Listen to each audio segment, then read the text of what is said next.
Kia ora, g'day, welcome back once again. Here this time with, pretty sure this is part 4. Part 4 of my reaction to Horse, former SASR operator, dog handler, patrol commander. He's done a whole bunch of other things. If you haven't seen the first 3 reactions, particularly the first one where the host of the Eye Catch Killers podcast runs through a bit of his resume. So if you're here for this, let's jump back in.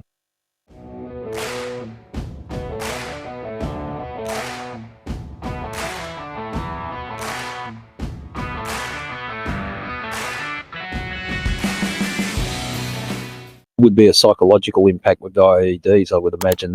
You're driving and a gun battle, you see it coming, but the IED, there's never downtime. So you're always in that hyper alert. Yeah, you every bump you hit or you don't quite have the clearance and you scrape over something. Yeah. And everyone you sort of, and then you laugh at each other and continue on. Yeah. I reckon the question, and I'm asking this, and I think a lot of people would ask the same.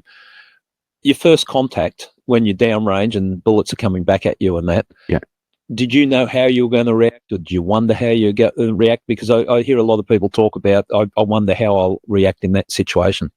Yes, it was quite overwhelming. Yeah, you don't kind of think about that, and then it happens. Yeah, you're scared, but it's what you do when you're scared, and so that training sort of kicks in.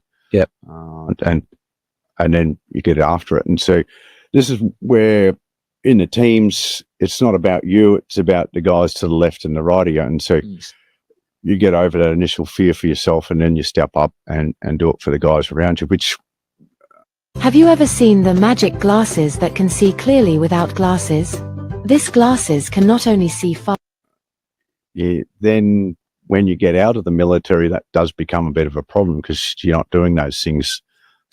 Well, and you don't have the same type of people to the left and right of you. It's been my experience anyway. You don't have the same people with the same values, same work ethic. I think I've touched on some of that. There's been a few other questions that have come through from people too. I think some of them may be former military, whether they're SF or conventional, neither here nor there. Seems like they're former military who have found themselves having some struggles. Anyway, I digress, but based on what Horse is saying there and his experience and the host with regards to the question that he's asked, I know I thought about that. I wanted to be tested. I wanted to test myself in that moment, and I wanted to stand up. I wanted to not let my teammates down once, rounds are coming back and we're in contact. So, but again, at the same time, each contact is different. So just because I may have given a good account of myself during that contact or some other skirmishes and that sort of thing during that time and during that contact, it's still, who knows what's going to happen on the next one and the next one and the next one. So that's where I think for me, like there's still those lingering thoughts, which I would assume current operators today would probably have, regardless of the number of contacts that they've been in. Each one's different. There'll be some similarities and strength that they can draw from, and I think probably one of the main things will be is that they know that they can stay calm. They've been in that situation before. They know that they've got the trust and the respect of their teammates and their peers, and they know that they can trust their peers. But when you're away from that, to Horse's point, when you're no longer in and around that, surrounded by those types of people that are willing to risk it all for you, and you're in the real world, a civilian world, in a different environment, different jungle, so to speak, where people are more interested in making themselves look good or protecting themselves so that they get the promotion or whatever. It's different, and a lot of veterans feel very disconnected to that type of environment because that's not what they believe. That's not what I believe is right or how things should be done. But it is a reality. Not everybody, maybe not every part of an organization, but it is pretty prolific, so to speak. I would imagine to that your first gun battle, there's a lot of adrenaline running. Yeah. Next one, not as much, and you get conditioned to it, desensitized to it. I think I think so, but you learn to zig and zag when you're supposed to, as opposed to the first one was like, what the hell's going on here, and you're not too sure. Running around like a headless chook, and or sitting there going, where's that coming from, or what's going on? And then fast forward to 2012, where I remember I was in a close contact with a guy, and he had me dead to rights, except I did the old Neo from the Matrix and just jumped back to, and he the bullets just went straight through. But I remember everything just slowed down, and I was kind of went into this flow state, and so that was where you end up being in contact, as opposed to in the first one, it's just headless chook. Yeah. That's interesting, man. And it's cool to hear Horse speak so openly and honestly about his experience. I'm sure he wasn't, I'm sure he wasn't a headless chook. I think that's just him, or maybe he was, but I doubt it. I can't see him being a headless chook. Wouldn't have taken, if he was, it probably wouldn't have taken long. I'd love to hear him speak more about that flow state that he was in with regards to that one that he was just talking about, where he fast forwarded to 2010 or 12, whatever it was that he mentioned. But it brings back, memories like I've spoken about in other ones. The most main significant one for me in terms of that contact, like we could see, this was on the back end of, we rolled up to what looked like a comms tower, communications tower. So in line with looking for WMDs, we're also looking to take out targets of opportunity, and communications are always a good target to take out of the enemy. So we rolled up in there, and a couple of the other guys from the other vehicle debussed, and they were because it was quite a small little shack shed looking type thing. And a couple of the guys stormed in, CQB into there, and they literally caught the guys, lying down in bed, from what I heard, from what the guys are talking about, weapons next to them, but they didn't need to drop them, so they dragged those guys out. And then as they're dealing with them, and the rest of us are fanning out, looking out, that's when we see these clouds of smoke hurling towards us in terms of vehicle shapes, and then they clearly looked like they were coming towards the comms tower where we were. And that's when the orders over the radio came, enemy coming or advancing towards us, a bit of a target indication, stand by, and then next minute, the round started cracking out from them first. They got to a certain distance, a few hundred meters away, parked up their vehicles, and then started getting themselves ready. And that was with RPGs, with mortars and that sort of thing, which they were setting up. As soon as we saw that, I think those two guys that were found were secured, and then weapons taken, and then we fanned out and then started our attack towards them. So it wasn't, there wasn't, I don't recall, for me anyway, and I don't recall seeing anybody, not in my vehicle or not in the other vehicles in our team, in our troop actually. All of us knew where the threat was coming from because of the comms that happened over the radio, and everybody was orientated that way, while still keeping an eye out in case there was anything else on the flanks. But it was pretty open. We were out in the desert, and and then everything kicked into gear from there. So I've spoken a bit about what happened in my particular vehicle, but also on what I saw. And I think my brother-in-law asked me if I was scared or if I had any fear. I don't recall having any fear or being scared in that moment of the contact. I actually don't even recall being excited or thinking, all right, we're in it now. Now's my time to do what I need to do. I just focused on, my job and seeing keeping as best situational awareness as I could in terms of where my teammates were, where the other vehicles were. But that's also what the patrol commander was doing. But I think because I was in the turret on the gun, that's obviously part of my job too. Well, I felt it was part of my job, so that's what I did.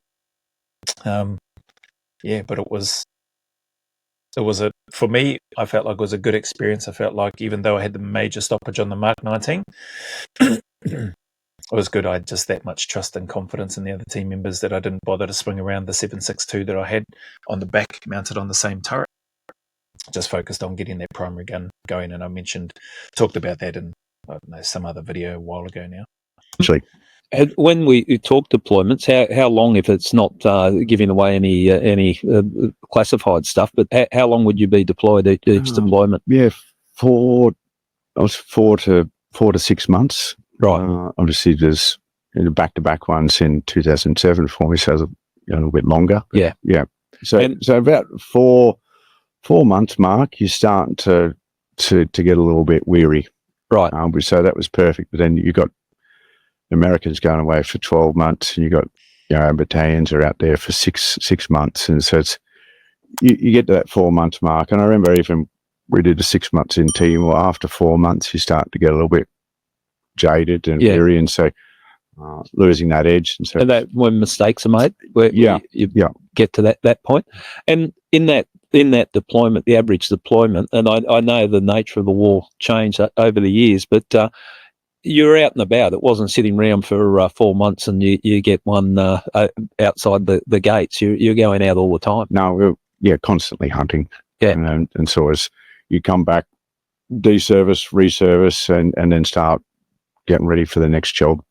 And even the kill capture ones where we, time sensitive, where we find out where they were and wheels up and off you go. You come back and then we'd re-bomb and get ready for the next job, whether it was that afternoon, the next day, wherever we could find a target. Man, the tempo must have been, from what I'd heard from the guys anyway, and just sitting here and listening to Horse, must have been super high. And based on what guys that I know that were over there, they were talking about how busy they were. The op tempo for them was, it makes sense, those 4 to 6 months, or around about that 4 month mark in terms of what Horse is talking about. I think it's a good time, that 3 to 4 month mark in terms of the deployment. Some people might go, they're only doing a shorter period of time compared to conventional operators and deployments. Well, not always the case. You do get some guys like Horse mentioned, some back-to-back-to-back rotations where there's no break, no pause. And then you also need to weigh up in a lot of cases, maybe not all, and I can't speak for the GWAT in terms of the operational tempo of the conventional forces that were operating, other than acknowledging the incredible job that they did. But the op tempo in terms of going out, like the host has spoken with Horse and got an idea about, and Horse has confirmed and spoken about, those 3 to 4 months, or those 4 to 6 months, in those tier 1 units, the operational tempo, from what the guys have said, is just through the roof. Like they are working day in, day out, and getting rest where they can, and then typically getting out and doing those hunting missions, kill capture missions. And the conventional forces will have a little bit of a different task and priorities, and their tempo may not always won't necessarily be on the same level as the guys that are in Horse's position, or that have done what Horse and them have done. So hopefully that makes sense. That doesn't diminish anything from conventional forces at all. So people shouldn't be taking it that way. If you are, well, I can't control what you're thinking. And at the same time, there were likely a whole bunch of conventional forces whose operational tempo may have been exactly the same as the Tier 1 SF guys.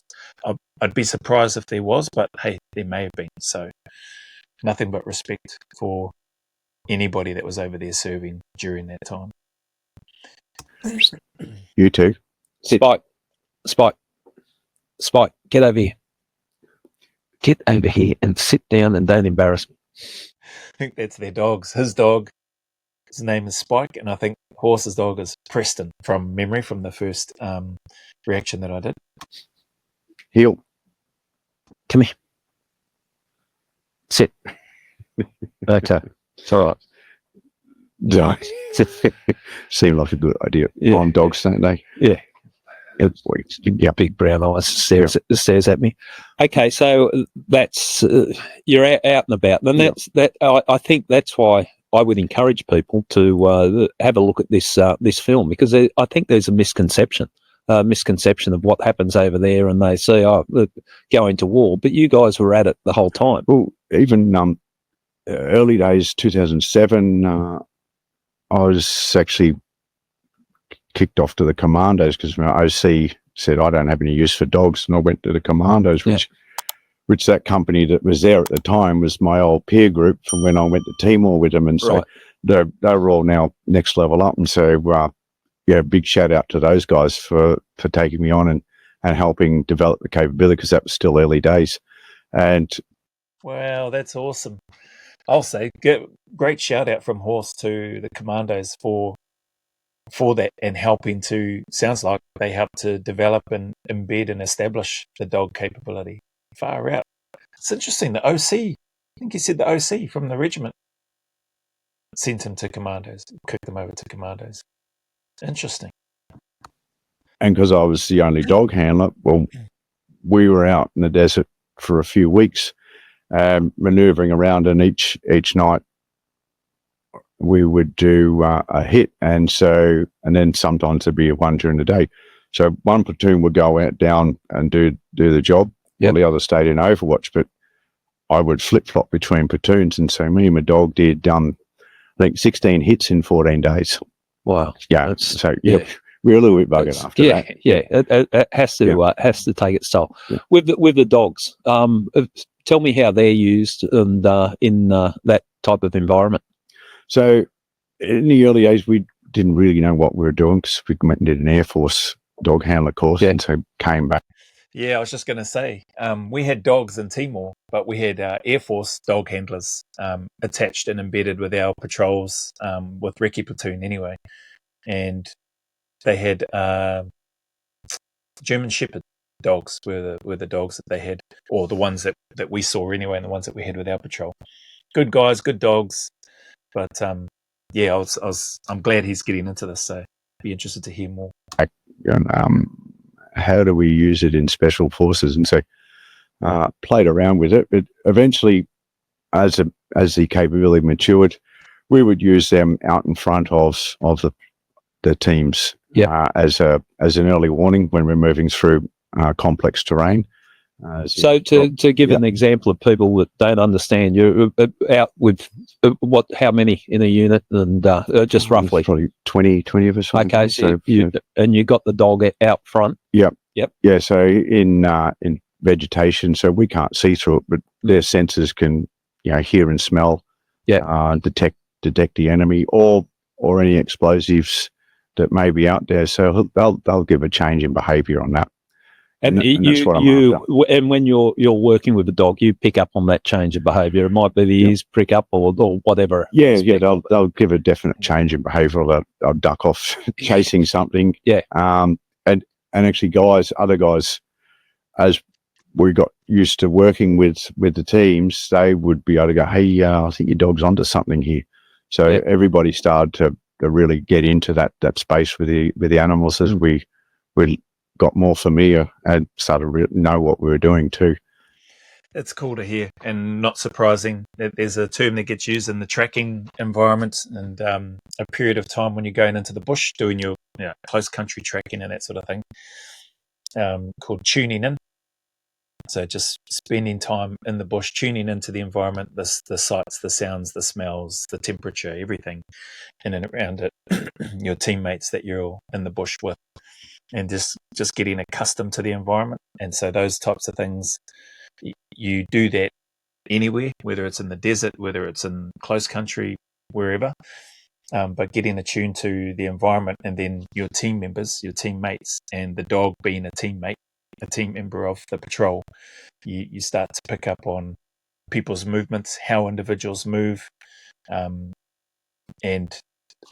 I'm assuming it would have been no different for them with regards to the dog. And when he's talking about other team members in the patrol, picking up on the dog's behaviour, and then speaking to the handler, or in this case, speaking to Horse, it's no doubt it would have been really helpful. And that early warning out in front, saved my life, saved many other lives. Like, I couldn't tell you how many, and the amount of explosives they found, or munitions out on the battle space. Not necessarily IEDs we were after. That was more the explosive detection dogs, because it's only a limited number of hours the training can do in one day. And so just having dual purpose dogs was quite a lot of training. So we would find weapons caches around the place. And how are the dogs when the bullets start flying and the chaos of a gun battle? Yeah, they're quite excitable. They didn't worry about it. And so my boy, he would get very excited. He wanted to get after it. So sometimes we'd be punching on the middle of a gunfights. I'm Yeah. dealing with a dog and trying to return fire. So it's like now. Okay. And and I'm not the only one. So people will be looking at the dog handler fighting with his dogs. Yeah. What the hell are you doing, man? Yeah. So, but they didn't have a problem with it, and they actually raised up in tempo because I guess they could feel our state was elevated as well, and so they feed off that. Heightened. Yeah. Did what about the searching premises or whatever? You send the dogs in there in that environment as well? Yeah. Only if we were going in. Right.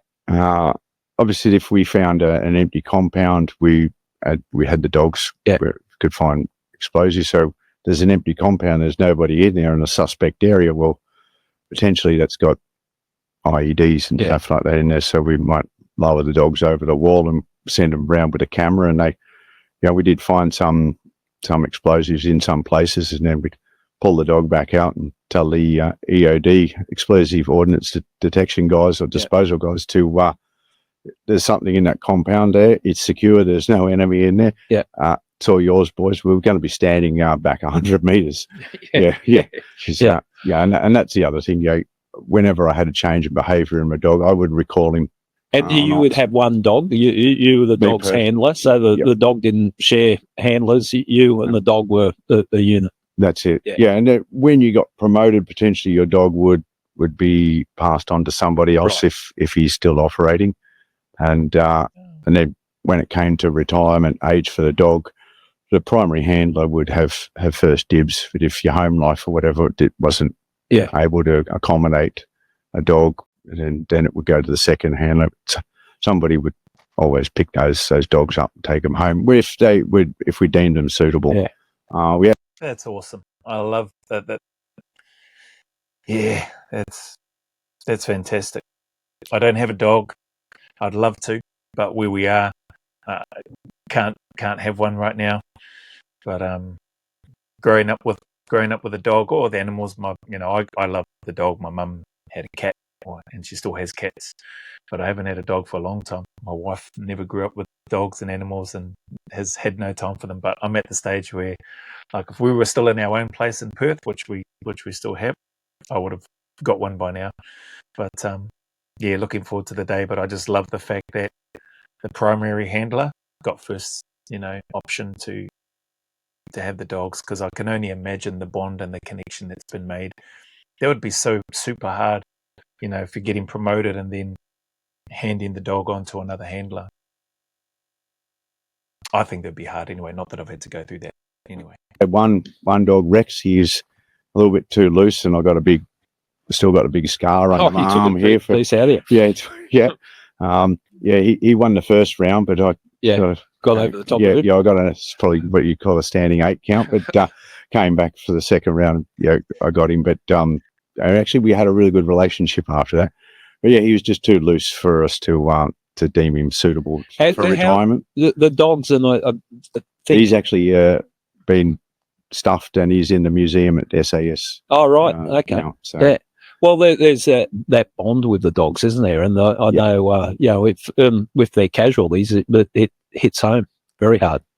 Yeah, and that was like I've carried a couple of coffins, and of your mates, you remain staunch, but carrying the coffins of the dogs, it just broke me. You're feeling the voice now. So they. Excuse me. Yeah, no, I understood. It's just we're responsible for them. They and I do bang on about this, use this word, it's unconditional, and they've just been chosen because they're awesome, and so they're there for us. And that part of the movie gets me just about every time. I think if we're all honest, I'm glad it was dark. There was a lot of tears when the dog was lost. But I suppose they put total trust in you. That's the thing. You're there looking after them, and they're looking after you. That's it. And they're just out there hunting. It's no different to training or operations. So going back to the gunfire, it doesn't matter to them. Man. Respect, Horse. Love the vulnerability, bro. Not that this was planned, but I could only imagine. No, I can't even imagine. The connection and the bond that he's built with the dog or the dogs, and then having to, when one passes away, it would have, clearly it hurt. But yeah, massive respect to horse and to those dog handlers and to the dogs, man. Far out, the way that they've helped and the way that they've improved the landscape and the survivability for soldiers and operators. Just, I imagined that before, but then hearing Horse talk about he doesn't know how many times the dogs have saved his life and other members of his team's life in this video anyway, or it might have been the other reaction. Of course it's going to be heartbreaking when one of those animals that are loyal, that he said they're chosen because they're awesome, and they're there to do the job, and the connection and the bonds, man. Cool to hear. How did they go when they were back away from conflict zone, or just when did they decompress? How did they decompress, and did they change personalities from the war dog to the just the chilled out dog? So and so that's where the clear signals and consistency comes in from us. And I don't know if you've seen the movie Dog with Channing Tatum. They really captured it very well, and so that dog's handler went and knocked himself. So then the dog's without that bond, without the stability. Our dogs, we'd come back and my old boy Risha, who the kennel bank at Swanbourne's named after now. Right. When I first got him, I remember he's just trying to eat his way through the cage. How long am I going to do with this? And then we got told by the OC that we're not allowed to, I've got no interest in you. And as we evolved, the dogs, became a support criteria. If you don't have a dog in the FE, as we knew what we were doing, and then the dogs and us evolved to the point where Legacy Camp, where they said, that dog's allowed to come on Legacy Camp, so he'd be playing with children. Right. Okay. Well, that's a turnaround. Yeah, so it's a big turnaround and a testament to the quality of the dogs, the stability of them, and so once again, training and socialization. So they're not just pulled out of the cage to go and do a job. So then they're like, I'm out of the cage, I've got to bite something. They were socialized with the troops. So when we're chilling, they were with us the whole time. And so they're just part of the pack. And when we're putting our body armor on and their little harnesses on there, like the rest of us, it's game on, and we're going to get after it, and then take that harness off and take our body armor off, and we're just a fellow, and they're just another we can chill, a fun dog to be around, and quite stable. Yeah, that's awesome to hear, man. That must have been tricky and hard, but it sounds like, and hopefully they've captured those. Well, no doubt they've captured those lessons, and they're able to implement them effectively. I've got a good mate that's here in NZ, still part of the unit, who I think I don't know if he leads or manages the dogs, but he had a couple of dogs and that he looks after, that he handles. Energetic bloody things. But it's cool to see him, and just cool to witness his interaction with his dogs and the trust and the bond that they have. Not sure if he's still with those dogs now. I'm assuming he is, but I'm picturing that and the interaction that I had with my mate and his dogs, and just trying to connect the dots here with what Horse is talking about. And that makes a lot of sense, trying to provide an environment and an opportunity, like the host said. How do the dogs decompress and just be the normal man's best friend, just be the chill dog at home? And so I could imagine for the dogs, when they're seeing their handler putting on the body armor, the weapons and everything, getting ready, helmets, they're probably getting worked up to and know that something's happening and something's about to go on. And then when they're seeing that stuff come off, then for them having the opportunity to go, okay, it must be in a safe place. It's okay to just relax. Man, I wonder if they engaged with any dog specialists, like obviously they're doing the training and stuff for them. Maybe one day I'll get to ask Horse, or maybe this guy will ask him. And as I said, we go to the kids' legacy camps, and you see some of the parents stand there, and my dog's got kids lying all over him. He's just rolling around, getting fed bottom. So training the kids to sneak food off to him. And parents like, this dog, we know what that one does. Yeah, he was really good with kids. Yeah, it's amazing. Yeah, it is. Yeah. So I think we don't understand or we don't give them credit for just what they are capable of. And so even this one here, I'm just learning so much more, just little things that he picks up on. Yeah. You can see why they value added to a team. And then, if somebody got knocked, I'd be like, we don't usually get everybody to pat the dog. If his harness is on, you don't pat the dog. It's business. Then, we'd be downrange, somebody get killed, and go, yeah, you can pat the dog. So it made everybody feel a bit better. Right. So there was that. And even to the extent, like when Sean got killed, some of the other guys in other cars, they're like, oh, I hope that's not the car with a dog in it. Right. That was their first thought. They just have that effect, and that's that bond, that unconditional service. We're responsible for them, and who doesn't love a dog? Losing colleagues over there, and your mates. How did that impact on you personally, but as a group too? If you lose one of your own. Yeah, I think Mort summed it up. It's a really hard day, tough day at the office, and you when you're still out there on the ground and you've just lost them, and the body's been backlogged, Kazovac, you crack on because you've still got a job to do, and then you come back, and it does impact you. Once again, it's that autism in us comes out. It also, you don't want to let your teammates down that are still alive, and so you suck it up and get back out after. And I guess it's a risk that we accept. It sounds like a bit of a throwaway line. You go, okay, that's pretty shit. And now we're confronted with the realities of it, but you still got a job to do. And so that's your mortality is really rammed home to you, and so but you've still got to get out there after it. And once again, it's not about me, it's about those guys to the left and the right, and so you don't want to let them down, so you step up. And that's why people talk about warrior culture is toxic and everything like that, but it's essentially it's shame based. Yeah. You don't want to let the team down, I don't want the mates down, I've got to get out there.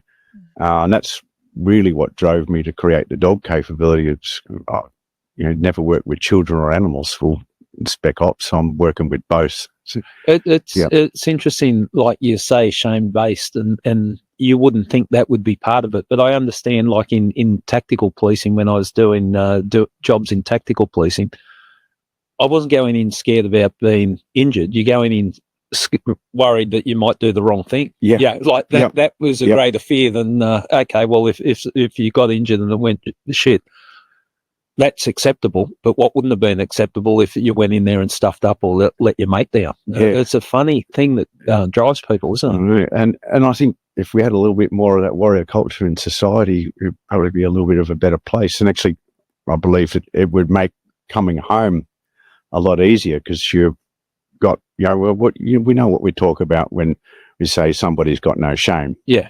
And if the society doesn't have any shame and you come back, then it's really hard to justify, contemplate. Okay, I went and did this for that. And so if people have a bit of gratitude and responsibility, then that is essentially you're talking about you young fellows, that responsibility that was he's taken on from his military service, and then he's doing well. Yep. Well, you're proud to go on downrange for people like that, and that are responsible. And so if everyone takes a bit more responsibility, I'm happy to have gone and done that for them. Yeah. No, I understand. I'm not saying there'd be no problems, but where you're coming from. There was another. It's an interesting thought. I can't say I've thought about that. I can't say I've thought about personally, and I'm not saying that Horse is dwelling on this or anybody, but it is I get where he's coming from. It makes sense to me. But for me personally, I know I haven't. I never maybe I just wasn't thinking bigger picture enough, but I never thought of serving in the unit or in the regiment and having the opportunity to go away on operations for anything other than just to be there with the guys that I felt that I could trust and the guys that I knew I could trust, and to hopefully have a positive impact during those deployments or during that deployment and those jobs that you'd go out on during that deployment. For nothing else other than to just be there with them, fight the good fight, so to speak, suffer with them, struggle with them, celebrate with them, all going well, So it's really interesting when Horse is talking about that, and I've already touched on it anyway, and this reaction or another reaction in terms of the society, but from a different perspective, not so much definitely not in regards to needing thanks or anything, but just in regards to the mindset, which is very different to people that have come from a military background, where it's typically about your mates and what can you do for your team, what can you do for your mates, how can I help them, not what I've observed in my time out in Civilian Street, not what can I get from this, what can I get from that person, etc., etc. Hopefully that makes sense. So but I like what Horse has said. It probably would be, I can imagine what he's saying. I went away and did this stuff for these slackers here that are just sitting back and blaming everybody else and blaming everything else on their situation when they could just be getting up. They've got 2 good arms, 2 good legs. They've got a mind that works. They can speak, they can read, they can write, etc.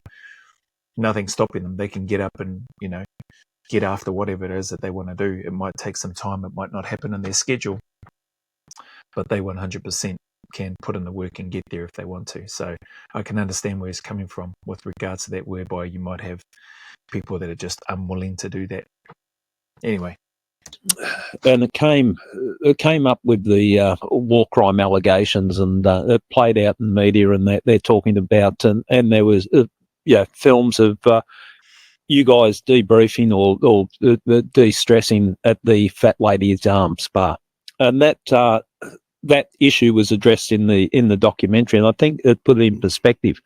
And you had former prime ministers saying that they went there. You had US pilots saying, they went there and they respected things that were going on in that place, and it was just an area for you guys to decompress. I thought it told it well. When it first came out and there was shock horror, oh look, everyone's misbehaving or drinking.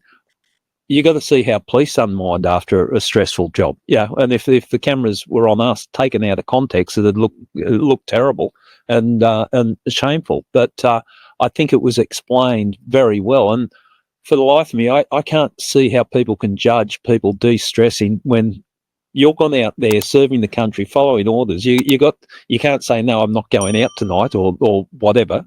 You've got a job to do, and that seemed to me to be a way to decompress and find some light or relief, take the pressure off. What am I reading it right? Yeah, absolutely. You can see it was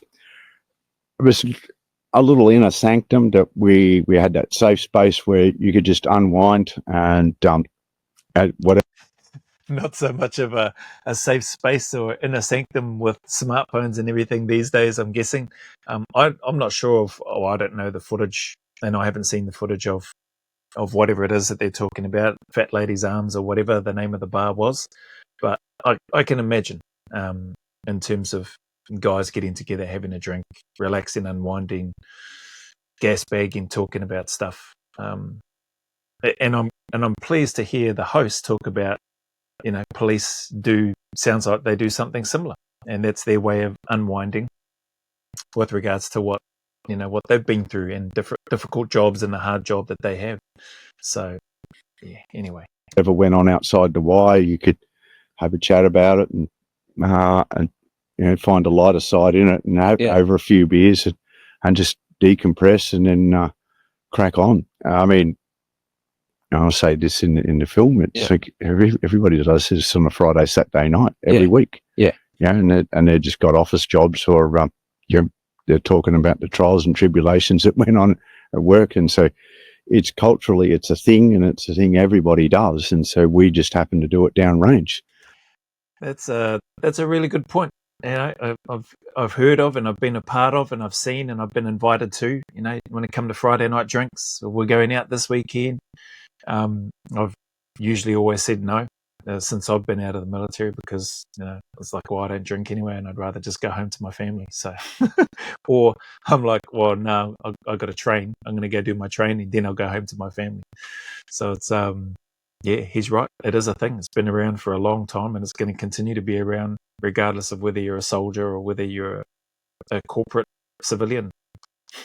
Yeah. And it was in that small, safe space, and we make sure that there were still people sober. Yeah. And make sure that we were still good to go for jobs, potentially the next day. And so it was done as responsibly as we could. Yeah. As well. So. And that's a great point. Sorry to stop it so much. I'm just going to let this go right through, because it's just over 40 minutes now, and there's only about 6 minutes or so left. But that's a great point. Like, the guys they know where they are. They're in country. They're in theatre. It's an opportunity for them to unwind after the job or whatever's been going on, to chat. They're not going to they're not going to write themselves off to the point whereby they have to perform the next day. They have to go out on a job and be still hungover, that they're unable to concentrate and unable to function and do their job. The guys, when he said it's shame-based, again, drawing back to the thought process that the guys have, like not wanting to let their teammates down out in battle, because they would be the ones that would have to look themselves in the mirror for the rest of their lives, going, was I ready to go that day, etc., etc. So there is a huge level of trust and acknowledgement and understanding between the operators. The fact that I didn't drink while I was in is neither here nor there. It doesn't matter. The fact that a lot of my team members enjoyed a drink when they had an opportunity, but they still knew we're in theatre and we've still got jobs to do. Man, I personally had no doubts or concerns or questions about the guys that I was serving with, and or their ability to perform and function and do the job, if they had a drink or whatever the day before or the night before, because I know they wouldn't have written, and they didn't write themselves off to the point where they were legless or unconscious and incoherent or anything like that. They just literally had a few drinks, had some laughs, and then had a feed, got some other fluids in, and then had a rest, got up, good to go the next day, depending on where we were, PT, which will help flush out some of the stuff even more. Another feed, briefings, gear up, get ready, and then heading out. So, yeah. Anyway, it was very important, and that's a lot of the feedback from the prime ministers and anybody that went there. They just said, "This is awesome," and so the pilots and everybody that came in from the outside are like, "Well, we got an invite to that inner sanctum." And they saw it as a privilege, and it's just something I wanted to raise, because I just thought so unfair to expect you guys doing what you do, and then you're just robots, go back, clean your weapons, and then just sit waiting to be deployed again. You got to be able to talk to people that understand what you just experienced, make sense of it. I think that helps. I know it helped in policing. Like, we'd see some shit, then we'd go out and we'd get on the drink, and we got a bit tardy, but it helped you. That's how I found it. It was a way of coping with the stress. And we talk about black humor, and we say things that inappropriate, but in context, and how it was said and what was done is appropriate in the context. Yeah, although the black humor, and I think what people call inappropriate or triggering, if you can go there with that humor, you're pretty much not that. If you do a racist joke or a sexist joke, you can joke about things. Yeah. I'm pretty confident that you're not that. It's the ones that get offended by that and go, hey, that's what you probably are, because people speak out loudest against that, what they fear they are most. Run Yeah. that. I like that. That's a good way of coming back at it. Yeah, and every Yeah. time I get triggered by, so what the hell is this idiot, that weak person or whatever, that's what I'm scared of, that I am. And too. So that's what also drove us to do amazing things. It's that shame, I don't want to be that. And so, and then I see somebody that I really don't want to be, or I'm afraid that maybe I am, and I speak out against it. So that's when people, you can't talk about this, you can't say that, well, I think that's probably what you are. Yeah. If I can make a joke about whatever, then it's a joke. Yeah. And we can play light about it. It's a funny one. Well, you've touched on a couple of things about sticks and stones, apparently. But names will never hurt me like that. Clearly that stuff does hurt people, and people have massive reactions to what's been said, whether it's a joke and jest or whether it's a dark humor, whatever you want to call it. Some people just need to pull their heads in.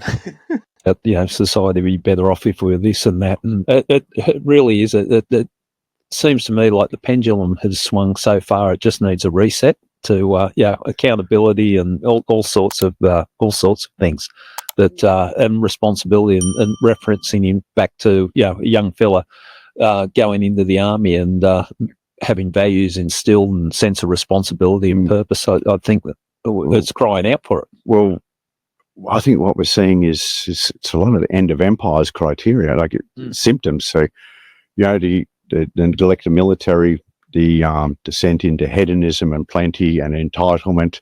And so we've got people that aren't responsible for their lives and don't care about anybody else, and they just take. The other armies will just come in over the top, and so we see similarities with the Romans. So the barbarians are going, don't worry about them, we'll just keep going on with our orgies and whatever, and the next thing you know, the Rome's been sacked. This is on a macro level, but on a micro level, you tell your kids, if you don't look after your toys, you won't have them. And so if you don't look after the country and protect and do and step up and take responsibility, then you'll lose it. And I think what we've got now is that people will just vote for whoever hands them free money, and it's a short term, and nobody wants to tighten their belts to look after the future. Well, I'm not saying nobody. There's quite a lot that do. It's true. Or you'll have people like me that just don't vote. I don't know if I've spoken about this on here, but I used to get fined every year in Australia for not voting. At the time, I think it started off at about $80 or something, and then I think some of the later fines before I left, it might have been $100 or $120 for not voting. They had all the electoral rolls and forms, and they sent it to the address, which is where we were living, our home that we still own. But I was like, there was nobody. Like, there's a couple of things. One, I was lazy to look into who I should vote for, and if there was anybody worth voting for. And two, I just thought that there was nobody worth voting for. Likely because of number one, because I was lazy and I couldn't be bothered looking into it. And I've I've carried that on back here. Like, I haven't bothered looking into who I should vote for here in New Zealand. They all say every vote matters, and don't whinge and complain about it if you're not going to vote. So I just choose not to whinge and complain about it. I might say, it doesn't matter anyway. I don't think anybody's going to be good at the job. I think they're all blinking humbug. But that's probably about as much as I'll say, because I know I'm not voting, and it's like, maybe my vote might have had a difference, but I'm of that mindset, and I don't know if I'm the only one. Maybe I am. I'm of that mindset that my one little measly vote for these people who I don't like and I haven't bothered looking into, I don't think it's going to make a difference. People are the powers that be are going to make whatever decisions they want to make to line and fill their pockets the way that they want. And so, I just let them do them and carry on doing me and looking after as best I can my family in our situation. Strange times. Like I looked at, in recent times, protests in the streets of Sydney, and there were so many protest groups going around that it was just this person's protesting about that person's protesting about that, and it seemed chaotic and shambolic. Yeah, that's a strange time. It is chaos. we might take a break now. When we get back, and thank you for your insight into your service over in Afghanistan, and just a little bit about yourself and the tips you've given me for making Spike a bigger and better dog, and possible future employment. We want to talk about your post-army career, post-military career, and you've said that you've suffered from PTSD. The type of treatment that you're looking for, getting your insight into that. We'll also talk about the Royal Commission into veteran suicide, and that has only recently played out, and some of the recommendations. And I'm curious about all the other stuff you've done too, like wildlife, working over in Africa, and poaching, anti-poaching. Yeah, and that's been quite a rewarding journey. Well, that would be fascinating. So a lot to talk about. If we take a break, might even take these two idiots for a walk, and we'll be back soon. Good plan. Awesome. All right. So I'm glad, because I was looking at this going, surely they're going to be talking more about this. So got to the end of part 1, looks like, and I can see there on the screen, Eye Catch Killers, Lifetime Friends, Forged in Fire. That must be part 2. We'll see how many videos there are, but I'm really enjoying seeing Horse again and reacting, as I mentioned earlier. So anyway, if you made it this far, thank you very much for your time. Sounds like there's plenty more for us to hear from Horse, and some of the amazing and incredible things he's done, not only during his service, but his time post-service as well. So we'll see you on the next one for that. But as always, the message is the same, mate. Regardless of those difficulties, challenges, trials that you may be going through, man, just whether it's you or somebody that you know, keep tuning up. Put one foot in front of the other, take one day at a time. Just find a way to stay in the fight. And I promise you, things can, do, and will get better. It's all right. It's okay to not be okay, and it's okay to ask for help. Just know that you're not alone. Everybody's struggling and going through things in some way, shape, or form. And yeah, you're not alone. The sun will shine again. I promise you, if you want things to get better, as long as you have that desire, things can, do, and they will. May not happen immediately or within the time frame that you want, but if you can be persistent enough, stubborn enough, disciplined enough, patient enough, things will get better. I promise you. So as always, go always a little further. Remember, who dares wins and who cares wins. And until the next video, there's a big mana wave coming from me to you, filled with my aroha, respect, appreciation, and gratitude for you all.